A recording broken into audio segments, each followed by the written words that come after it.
أعوذ بالله من الشيطان الرجيم. بسم الله الرحمن الرحيم. رب اشرح لي صدري ويسر لي أمري واحلل عقدة من لساني يفقه قولي. رب زدني علما. اللهم فقهنا في الدين. اللهم انفعنا بما علمتنا وعلمنا ما ينفعنا وزدنا علما. رب يسر ولا تؤثر وتمم بالخير وبك نستعين. نحمد و نصلی علی رسولہ الکریم اما بعد. آپ تمام کو السلام علیکم ورحمۃ اللہ وبرکاتہ. الحمدللہ آج ہماری موٹیویشنل ٹاک سیریز کی کلاس ہے. الحمدللہ ہم امہات المومنین کی حیات مبارکہ اور وہ خواتین جن کو دنیا میں ہی جنت کی بشارت دی گئی اور اللہ سبحانہ و تعالیٰ نے ان کی تعریف فرمائی ہے، ان 5 خواتین کی حالات زندگی کو الحمدللہ ہم تفصیلی طور پر سمجھنے کی کوشش کر رہے ہیں کہ ان کے اندر وہ کون سی کوالٹیز تھیں، وہ کون سی خوبیاں تھیں جس کی وجہ سے اللہ سبحانہ تعالیٰ نے ان کو ہمارے لیے ایک رول ماڈل اور ان کو جنت کی بشارت دی گئی ہے. سبحان اللہ. ان کی حیات مبارکہ سے ہمیں یہ سیکھنے کو مل رہا ہے کہ ہم بھی ان جیسی زندگیاں بسر کریں، ان جیسے اخلاق، ان جیسے کردار اگر ہم اپنے اندر پیدا کریں گے تو ہم بھی یعنی جنت میں داخل ہو سکتے ہیں. اللہ تعالیٰ سے میری یہی دعا ہے کہ اللہ تعالیٰ ہم کو نہ صرف بولنے والے، سننے والے، بلکہ عمل کرنے والا بنائے اور ان کی زندگیوں سے لیسنس لینے والا بنائے اور اس کے مطابق اپنی زندگیوں کی اصلاح کرنے والا اور عمل کرنے والا ہم سب کو بنائے اور اللہ تعالیٰ ہم سب کو جنت الفردوس میں داخل کرے. تو آئیے آج میں حضرت عائشہ رضی اللہ تعالیٰ عنہا کی حیات مبارکہ کا پہلا پارٹ میں نے لاسٹ ویک بتایا تھا. آج ہم آپ کی حیات مبارکہ کا دوسرا حصہ انشاءاللہ دیکھیں گے. پہلے پارٹ میں نے آپ کو بتایا تھا کہ کس طرح سے حضرت عائشہ رضی اللہ تعالیٰ عنہا کی نکاح ہوا نبی کریم صلی اللہ علیہ وسلم کے ساتھ. اس وقت آپ کی عمر مبارک کیا تھی اور کس طریقے سے نبی کریم صلی اللہ علیہ وسلم آپ سے محبت کرتے تھے اور آپ کا خیال رکھا کرتے تھے. اسی طرح سے آج ہم دیکھیں گے کہ حضرت عائشہ رضی اللہ تعالی عنہا بھی نبی کریم صلی اللہ علیہ وسلم سے شدید محبت کرتی تھی.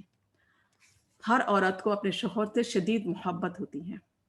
الحمدللہ حضرت عائشہ رضی اللہ تعالی عنہا کو بھی نبی کریم صلی اللہ علیہ وسلم سے شدید محبت تھی اور اس محبت میں ایک پوزیٹیونیس بھی تھا کہ آپ نبی کریم صلی اللہ علیہ وسلم سے محبت شدید کرتی تھی اور آپ تھوڑا آپ کے تعلق سے آپ کو یعنی میرا شوہر کہہ کے آپ کے اندر ایک پوزیٹیونیس بھی پایا جاتا تھا.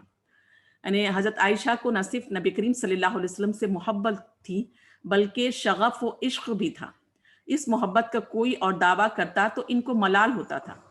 چنانچہ اکثر جو ہے ازواج مطہرات میں اس کا بڑا خیال تھا. یعنی کبھی نبی کریم صلی اللہ علیہ وسلم راتوں کو حضرت عائشہ یعنی بیدار ہوتی اور آپ کو اپنے پہلو میں یا بستر میں نہ پاتی تو آپ بے قرار ہو جاتی تھی. ایک بار رات کو آنکھ کھلی تو آپ کو نہ پایا. راتوں کو گھروں میں اس زمانے میں چراغ نہیں چلتے تھے تو آپ کیا کرنے لگی، ادھر ادھر ٹٹولنے لگی. آخر ایک جگہ نبی کریم صلی اللہ علیہ وسلم کا قدم مبارک یعنی آپ کو آپ کا پیر ملا. دیکھا تو آپ سر سجود مناجات میں یعنی مناجات الہی میں مصروف ہیں، یعنی آپ نماز میں ہیں اور سجدے میں ہیں اور اللہ سبحانہ وتعالیٰ سے دعائیں کر رہے ہیں. ایک دفعہ یہی واقعہ پیش آیا تو شک سے خیال کیا کہ شاید آپ صلی اللہ علیہ وسلم کسی اور بیوی کے ہاں تشریف لے گئے ہیں. اٹھ کر ادھر ادھر دیکھنے لگی. دیکھا تو آپ تسبیح و تحلیل میں مصروف ہیں. اپنے خیال پر، اپنی سوچ پر آپ نادم ہوئی یعنی شرمندہ ہوئی اور بے اختیار زبان سے نکل گیا، میرے ماں باپ آپ پر قربان، میں کس خیال میں ہوں اور آپ کس عالم میں ہیں. ایک اور رات کا واقعہ ہے کہ آنکھ کھلی تو دیکھا نبی کریم صلی اللہ علیہ وسلم کو آپ نہیں تھے اور رات کا آدھا حصہ گزر چکا تھا. تو پھر آپ ادھر ادھر ڈھونڈنے لگی لیکن نبی کریم صلی اللہ علیہ وسلم آپ کو نظر نہیں آئے. آخر کار آپ تلاش کرتے ہوئے نبی کریم صلی اللہ علیہ وسلم کو قبرستان پہنچ گئیں. دیکھا تو آپ دعا و استغفار میں مشغول ہیں. الٹے پاؤں واپس آئیں اور صبح کو آپ کے سامنے یہ واقعہ بیان کیا. آپ نے فرمایا، ہاں رات کوئی کالی کالی چیز سامنے جاتی ہوئی معلوم ہوتی تھی. اچھا تو وہ تم تھیں. ایک سفر کا واقعہ ہے کہ حضرت عائشہ اور حضرت حفصہ دونوں آپ کے ساتھ تھی.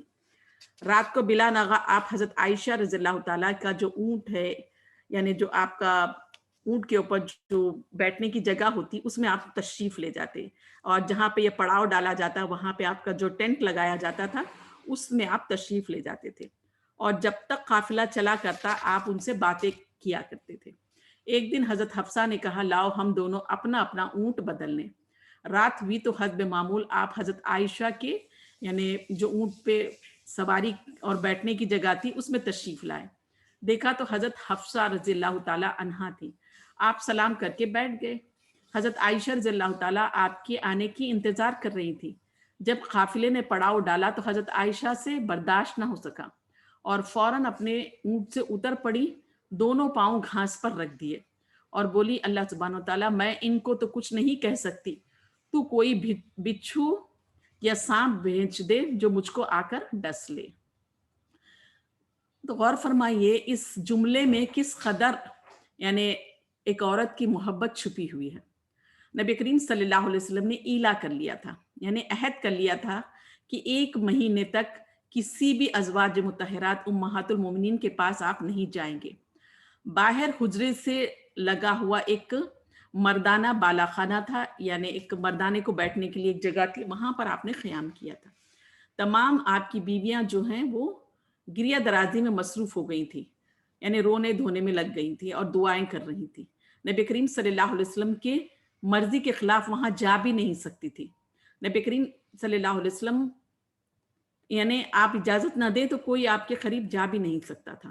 حضرت عائشہ رضی اللہ تعالیٰ کا حال یہ تھا کہ مہینہ گزرنے کے انتظار میں ایک ایک دن گنتی تھی۔ جب مہینہ ختم ہوا تو سب سے پہلے آپ انہی کے کمرے میں تشریف لے گئے۔ چونکہ ہم دیکھتے ہیں کہ ازواج مطہرات میں یعنی نبی کریم صلی اللہ علیہ وسلم کی 13 بیویاں تھیں، تو ان میں مختلف درجوں کی عورتیں تھیں، یعنی جن جن سے آپ نے نکاح کیا تھا، یہ نکاح جو آپ نے 13 ازواج مطہرات سے کیا تھا اللہ کے حکم سے مختلف یعنی مصلحت اور حکمتوں کے تحت آپ نے یہ نکاح کیے تھے، جبکہ اللہ سبحانہ وتعالیٰ نے صرف قرآن میں 4 نکاح کی اجازت دی ہے، یعنی ایک شخص ایک عام آدمی جو ہے اگر نکاح کرنا چاہے تو وہ کیا ہے یعنی اپنے نکاح میں اپنی زوجیت میں ایٹ اے ٹائم 4 عورتوں کو رکھ سکتا ہے، اس سے زیادہ نہیں۔ لیکن نبی کریم صلی اللہ علیہ وسلم کی پوزیشن پیغمبر کی تھی، آپ ایک ہائی لیول کی پوزیشن رکھتے تھے، تو اسی مناسبت سے اللہ سبحانہ وتعالیٰ نے آپ کو یہ اجازت دی تھی کہ آپ کو حکم دیا تھا، اجازت دی گئی تھی آپ کو حکمتاً اور مصلحتاً کہ آپ 4 سے زائد خواتین سے نکاح کر سکتے ہیں۔ تو ہم ان نکاح کو جب دیکھیں گے انشاءاللہ تو ہمیں پتہ چلے گا کہ کس طریقے سے نبی کریم صلی اللہ علیہ وسلم نے یعنی نبوت کے تقاضے اور اس زمانے کا جو کلچر تھا اس کے حساب میں آپ نے نکاح کیے تھے۔ تو اس میں آپ اللہ کے حکم اور اس کے پیچھے چھپی ہوئی مصلحتوں اور حکمتوں کے تحت آپ نے وہ نکاح کیے تھے۔ تو اسی مناسبت سے ازواج مطہرات کے درمیان بھی مختلف درجوں کی خواتین تھیں۔ بعض جو ہے بہت ہی عمرہ یعنی رئیس جو سردار ہیں ان کی بیٹیاں تھیں، اور بعض بہت ہی مالدار اور بہت ہی رئیس اور بہت ہی رچ گھرانے کی خاندان کی لڑکیاں تھیں، خواتین تھیں۔ تو بعض امیر لوگوں کی سرداروں کی بیٹیاں تھیں، یعنی قبیلے کے جو بڑے بڑے سردار ہوتے ان کی بیٹیاں، یا پھر بڑے بڑے جو رچ گھرانے تھے اس زمانے میں ان کی بیٹیاں تھیں، اور اس طرح فقیرانہ زندگی بسر کرنے پر راضی نہ تھیں۔ اس بنا پر تأخیر کی آیت نازل ہوئی جو چاہے اس شرط کو قبول کرے اور جو چاہے خانہ نبوت سے الگ ہو جائے۔ تو یہاں پر آپ دیکھیں گے نبی کریم صلی اللہ علیہ وسلم نے اپنی زندگی میں آپ کی ازواج مطہرات کے ساتھ 2-3 واقعات ہوئے ہیں جن کا ذکر قرآن میں آیا ہے۔ ایک تو ایلا کا ذکر ہے، دوسرا تحخیر کا ذکر ہے۔ ایلا یعنی نبی کریم صلی اللہ علیہ وسلم نے اپنی ازواج مطہرات سے کسی بات پر ناراضگی کی وجہ سے آپ نے 1 مہینے تک ان سے یعنی تعلق قائم نہیں کیا تھا، کسی بھی بیوی کے پاس آپ نہیں گئے تھے۔ پھر دوسرا تحخیر کا واقعہ، جیسا کہ ابھی آپ کو میں نے بتایا کہ نبی کریم صلی اللہ علیہ وسلم کے ساتھ کی جو زندگی تھی وہ بہت ہی قسم پرسی کی تھی، یعنی معاشی طور پر فائنانشیلی بہت پور تھی، یعنی بہت ویک تھی۔ آپ کی جو بیویاں آپ کے نکاح میں آئی تھی ان میں بعض بہت ہی امیر گھرانے کی تھی اور بہت ہی بڑے بڑے سرداروں کی بیٹیاں تھیں۔ تو ان کے لیے نبی کریم صلی اللہ علیہ وسلم کے ساتھ یعنی فقیرانہ یعنی غریبی کی زندگی بسر کرنا مشکل ہو رہا تھا. تو انہوں نے آپ سے اپنے مینٹیننس میں اضافے کے لیے مطالبہ کیا تھا. تو یہ بھی کیا ہے، تو آپ نے ان سے ناراض ہو گئے تھے، اور یہ تحقیر بھی کہلاتا ہے. تو ایلا کا واقعہ، تحقیر کا واقعہ، یہ دو واقعات آپ کی زندگی میں ہوئے ہیں. اور حضرت عائشہ رضی اللہ تعالی عنہا کا جو واقعہ ہے وہ افق کا واقعہ کہلاتا ہے. تو یہ خاص حضرت عائشہ کے ساتھ ہوا تھا. تو آپ کی فیملی لائف میں 3 اہم واقعات ہوئے ہیں، ایک افق کا واقعہ، دوسرا ایلا کا، اور تیسرا تحقیر کا. تو ان تینوں واقعات کے سلسلے میں اللہ سبحانہ وتعالیٰ نے قرآن میں آیتیں نازل کی، اور ان کی فیملی لائف کے سلسلے میں آپ کو رولز اینڈ ریگولیشنز بتا دیے گئے ازواج مطہرات کے لیے کہ نبی کریم صلی اللہ علیہ وسلم کی یعنی زوجیت میں رہنا ہے یا آپ کے نکاح میں رہنا ہے تو پھر آپ کو کس طریقے کی زندگی بسر کرنی ہوگی. تو سب سے پہلی چیز، جب آپ نے ایلا کیا تھا تو ازواج مطہرات میں سے کون ایسی یعنی بدقسمت خاتون ہو سکتی تھی جو کنارہ کشی یعنی آپ سے یعنی خلا لینے پر یا طلاق لینے پر راضی ہوتی؟ سب نے خوشی خوشی اسی زندگی کو ترجیح دی، لیکن سب سے پہلے حضرت عائشہ رضی اللہ تعالیٰ نے ہی اس کی شروعات کی. اور آپ نے منع کر دیا اور کہا یا رسول اللہ میرا جواب کسی کو نہ بتائیے گا. یعنی جب آپ نے ایلا کیا اور آپ علیحدہ ہوئے، اور آپ نے تمام امہات المومنین کو اس بات کا اختیار دیا کہ چاہے تو وہ آپ کی زوجیت میں رہیں یا پھر آپ سے علیحدگی اختیار کریں اس مطالبے پر. تو سب سے پہلے حضرت عائشہ نے آپ کو جواب دے دیا اور بتایا کہ میں آپ کے نکاح میں ہی رہنا چاہتی ہوں اور میرا جواب کسی کو نہ بتائیے. تو اس میں بھی آپ دیکھیے ایک نسوانی جو عورت کی فطرت ہے اس کی جھلک ہمیں نظر آتی ہے. اسی کشمکش کے یعنی اس دور میں جب نبی کریم صلی اللہ علیہ وسلم نے تمام امہات المومنین کو اختیار دیا تھا کہ چاہے تو وہ آپ کے نکاح میں رہیں یا پھر آپ سے خلا یا طلاق لے کر جا سکتی ہیں، تو اس وقت حضرت عائشہ نے تو سب سے پہلے منع کر دیا. اور اسی دوران میں آپ دیکھیں گے یعنی یہ جو دور چل رہا تھا کشمکش کا دور، اس دور میں ارجا کی آیت نازل ہوئی، یعنی جس بیوی کو آپ چاہیں رکھیں. پھر اللہ تعالیٰ نے خود آپ کو اس بات کا اختیار دیا تھا کہ آپ جس بیوی کو چاہیں اپنے نکاح میں رکھیں یا جس بیوی کو چاہیں الگ کر دیں. تو یہاں پر بھی آپ دیکھیے تمام امہات المومنین کو جب یہ اختیار دیا تو کسی نے بھی یہ نہیں سلیکٹ کیا کہ آپ سے خلا لے یا طلاق لے کر اپنی یعنی عیش پسند زندگی گزاریں، بلکہ سب نے آپ کے ساتھ آپ کی زوجیت میں رہنا اور آپ کے ساتھ غریبی کی زندگی گزارنا اور قسم و پرسی کی زندگی بسر کرنا پسند فرمایا. پھر اس کے بعد آپ دیکھیں گے اللہ سبحانہ وتعالیٰ نے خود نبی کریم صلی اللہ علیہ وسلم کو اس بات کا اختیار دیا تھا کہ آپ چاہیں تو یعنی نبی کریم صلی اللہ علیہ وسلم خود چاہیں تو کیا ہے آپ جو ہے کسی بھی بیوی کو طلاق دے سکتے ہیں اور جس بیوی کو چاہیں آپ اپنے ساتھ رکھ سکتے ہیں. لیکن آپ دیکھیں نبی کریم صلی اللہ علیہ وسلم کے اندر بھی کتنی یعنی فطری طور پر رحم دلی موجود تھی اور کتنا مربت تھا آپ کے اندر کہ اپنی فطری رحم اور مربت کی بنا پر آپ نے کسی کو بھی الگ کرنا گوارا نہ فرمایا. لیکن یہ اختیار بہرحال آپ کو حاصل ہو چکا تھا. حضرت عائشہ رضی اللہ تعالیٰ کہا کرتی تھی یا رسول اللہ اگر یہ اختیار مجھ کو عطا ہوتا تو میں اس شرط میں کسی اور کو ترجیح نہیں دیتی. سبحان اللہ.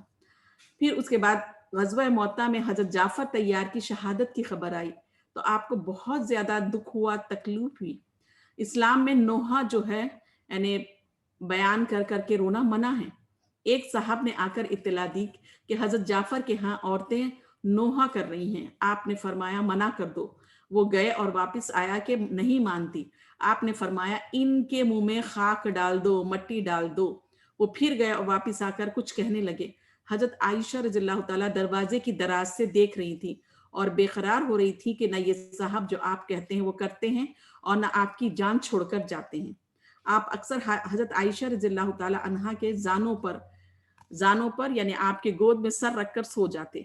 آپ ایک دفعہ اسی طرح آرام فرما رہے تھے کہ ایک خاص سبب سے حضرت ابو بکر غصے میں اندر تشریف لائے اور بیٹی کے پہلو میں نوچا یعنی بیٹی کے پہلو میں کچھوا لگایا. حضرت عائشہ کہتی ہیں کہ میں صرف اس خیال سے نہیں ہلی کہ آپ کے یعنی آپ کی نیند میں خلل ہوگا. سبحان اللہ. تو اس طرح سے حضرت عائشہ نبی کریم صلی اللہ علیہ وسلم سے بے انتہا محبت کرتی تھی. لیکن نبی کریم صلی اللہ علیہ وسلم بھی اپنے ازواج مطہرات سے، اپنی بیویوں سے بھی یعنی بے انتہا محبت کرتے تھے اور خاص طور پر حضرت عائشہ اور حضرت خدیجہ کے سلسلے میں آپ نے کھلم کھلا اپنی محبت کا اظہار فرمایا ہے. تو آپ سب سے زیادہ جو محبت کرتے تھے وہ حضرت عائشہ رضی اللہ تعالی عنہا سے، اور نہ صرف آپ ان سے محبت کرتے بلکہ آپ اپنی بیویوں کی دلجوئی، ان کو بہلانے کے لیے، ان کو خوش کرنے کے لیے بھی آپ کوشش کیا کرتے تھے. سبحان اللہ، کہ نبی کریم صلی اللہ علیہ وسلم اپنی بیویوں کو خوش کرنے کے لیے، ہمارے یہاں تصور پایا جاتا ہے کہ عورتیں یعنی بیویاں شوہروں کو خوش کرنے کے لیے کوشش کرنی چاہیے، یہ تعلیم دی جاتی ہے. لیکن یہاں پر آپ دیکھیں نبی کریم صلی اللہ علیہ وسلم کی زندگی سے ہمیں یہ بات پتہ چلتی ہے کہ آپ نبی کریم صلی اللہ علیہ وسلم اپنی بیویوں کی یعنی خوشی کا خیال رکھتے تھے اور ان کو خوش رکھنے کی آپ کوشش کرتے تھے. سبحان اللہ. تو حضرت عائشہ کے سلسلے میں ہمیں بہت ساری روایت ملتی ہیں کہ آپ حضرت عائشہ کو خوش رکھنے کے لیے، ان کے دل کو بہلانے کے لیے، ان کی خاطر مدارت آپ کیا کرتے تھے. سبحان اللہ. یعنی نبی کریم صلی اللہ علیہ وسلم کی جو زندگی ہے انسانی معاشرت کے لیے، یعنی انسانی زندگی کے لیے، دنیا کے لیے ایک نمونہ تھی. اس بنا پر صرف اس تعلیم کے لیے کہ شوہر کو اپنی بیوی کی خوشنودی کس طرح، یعنی بیوی کی خوشنودی کے لیے، بیوی کی خوشی کی خاطر کس طرح کی کوشش کرنی چاہیے، اس کے بھی واقعات ہمیں ملتے ہیں. آپ کبھی کبھی ان کے ساتھ غیر معمولی محبت کے ساتھ پیش آتے تھے. آپ حضرت عائشہ کے کھیل کود پر بھی مسرت ظاہر فرماتے تھے. سبحان اللہ. غور کا مقام ہے کہ حضرت عائشہ کو کھیل کود میں بہت زیادہ دلچسپی تھی. آپ کیونکہ بچی تھی، ٹین ایجر تھی، تو آپ دیکھیے حضرت عائشہ کے کھیل کود پر، ان کے اس شوق پر آپ ہمیشہ خوشی کا اظہار فرمایا کرتے تھے. حضرت عائشہ رضی اللہ تعالیٰ نے ایک انصاری لڑکی کی پرورش فرمائی تھی. یعنی آپ نے ایک انصار کی ایک بچی کو آپ نے پالا تھا اور آپ نے اس کی شادی بھی کی. تو اس کی شادی ہونے لگی تو اس یعنی فنکشن کو معمولی سادگی کے ساتھ انجام دینے لگی. آپ باہر سے تشریف لائے تو فرمایا عائشہ گیت اور راگ تو ہے نہیں. تو آپ دیکھیے غور کا مقام ہے کہ آپ نے ایک لڑکی کی پرورش کی تھی اور آپ اس کا نکاح سادگی سے کر رہی تھی. تو آپ جب گھر میں تشریف لائے تو آپ نے دیکھا کہ بہت ہی سادگی کے ساتھ نکاح ہو رہا ہے. تو آپ نے فرمایا ارے عائشہ کوئی گیت نہیں گایا جا رہا ہے، کوئی راگ نہیں ہے کیا؟ پھر ایک دفعہ عید کا دن تھا. حبشی جو ہیں عید کی خوشی میں نیزے ہلا ہلا کر پہلوانی کے جو کرتب ہے وہ دکھایا کرتے تھے. تو عید کا دن تھا، خوشی کا موقع تھا. تو اس وقت اکثر جو حبشی لوگ ہیں یعنی راستوں میں جمع ہو جاتے، کھڑے آنے جانے والے لوگوں کو اپنے جو ویپنس ہے اس کے ذریعے سے یعنی کچھ شو کی طرح وہ دکھایا کرتے تھے. تو اس وقت حضرت عائشہ نے ایک مرتبہ یہ تماشا دیکھنا چاہا. آپ آگے اور وہ پیچھے کھڑی ہو گئی، اور جب تک وہ خود تھک کر نہ ہٹ گئے آپ برابر اوٹ کیے کھڑے رہے. تو غور کا مقام ہے، دیکھیے آپ حلال چیزوں میں یعنی بیوی کے حلال شوق میں، حلال کاموں میں بیوی کی خوشنودی کی خاطر شوہر تعاون کر رہا ہے. سبحان اللہ. اس کا خیال رکھ رہا ہے کہ ان کو پتا ہے نبی کریم صلی اللہ علیہ وسلم کو کہ حضرت عائشہ کو کون سی چیزیں پسند ہیں. تو آپ ان کی پسند کی چیزوں میں شامل ہو رہے ہیں اور اس میں خوشی کا بھی اظہار کر رہے ہیں. اور اگر وہ نہیں بھی کر رہی ہیں تو پھر ان کو انکریج بھی کر رہے ہیں. ارے گیت گانے والیاں نہیں ہیں کیا؟ تم نے ان کو نہیں بلایا کہ یہ تو خوشی کا موقع ہے.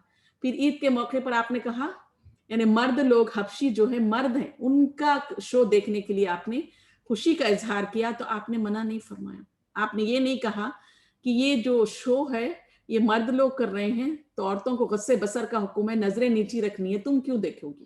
نہیں، یہ ایک نارمل سی چیز تھی. اس میں کوئی ایسا چیز نہیں تھی کہ اس میں کوئی یعنی بے حیائی کی کوئی چیز ہو رہی تھی اس شو میں، یا کوئی ایسی چیز نہیں ہو رہی تھی جس کی وجہ سے آپ ان کو منع کرتے. بلکہ آپ نے ان کو، آپ کھڑے رہے اور سامنے، اور حضرت عائشہ کو پیچھے کھڑے دیکھنے لگی جب تک وہ خود سے ہٹی نہیں، نبی کریم صلی اللہ علیہ وسلم وہاں سے نہیں ہٹے. سبحان اللہ. ایک مرتبہ کا واقعہ ہے کہ حضرت عائشہ جو ہے نبی کریم صلی اللہ علیہ وسلم سے بڑھ بڑھ کر بولنے لگی. ہوتا ہے نا اکثر بیویاں جو ہے اپنے شوہروں سے کسی بات میں بڑھ بڑھ کر بولنے لگتی ہیں. اتفاق سے حضرت ابو بکر آپ کے جو والد ہیں وہ تشریف لائے. انہوں نے یہ گستاخی دیکھی تو اس قدر یعنی آپ کو برہم ہوئے کہ بیٹی کو مارنے کے لیے ہاتھ اٹھایا. نبی کریم صلی اللہ علیہ وسلم فوراً آڑے آ گئے. جب حضرت ابو بکر چلے گئے تو فرمایا کہو میں نے تم کو کیسے بچایا. سبحان اللہ. ایک دفعہ ایک لونڈی کو لیے ہوئے آپ حضرت عائشہ کے پاس تشریف لائے. پھر پوچھا تم اس کو پہچانتی ہو؟ عرض کیا نہیں یا رسول اللہ. فرمایا کہ فلاں شخص کی لونڈی ہے. تم کو تم اس کا گانا سننا چاہتی ہو؟ انہوں نے اپنی مرضی ظاہر کی. وہ تھوڑی دیر تک گاتی رہی.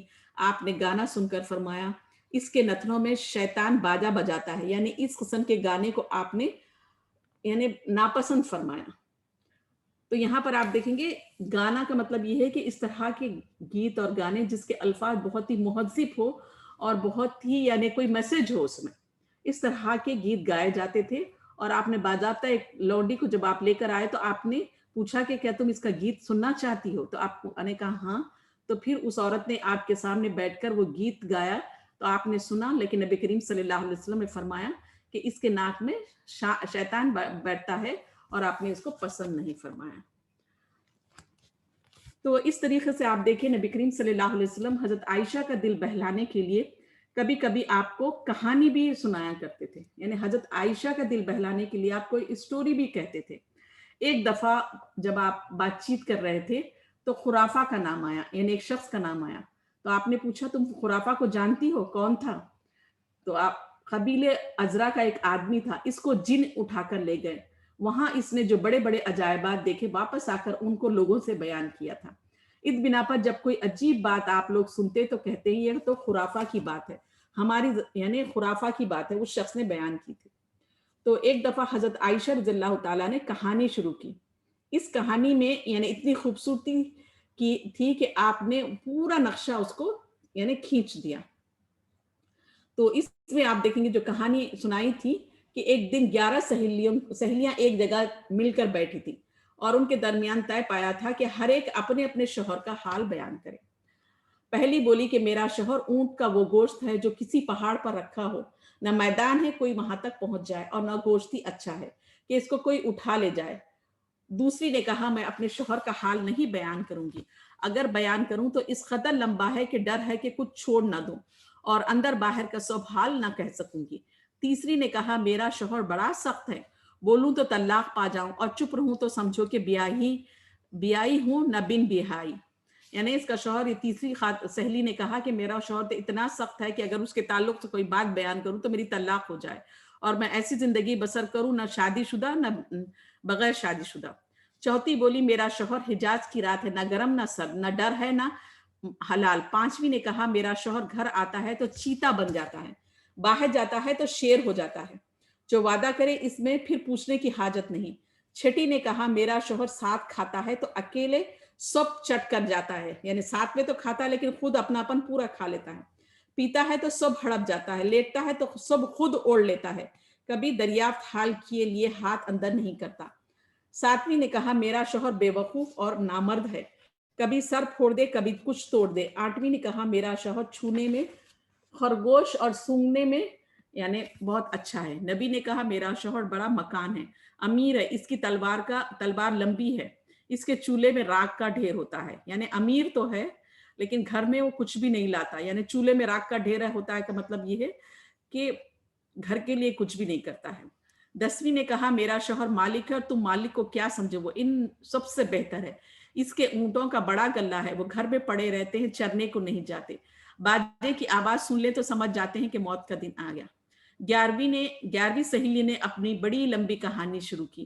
میرے شوہر کا نام ابو ذرا ہے، تم ابو ذرا کو کیا سمجھے، اس نے زیوروں سے میرے کان اور چربی سے میرے بازو بھر دیے ہیں، خوشی سے میرا دل خوش کر دیا ہے.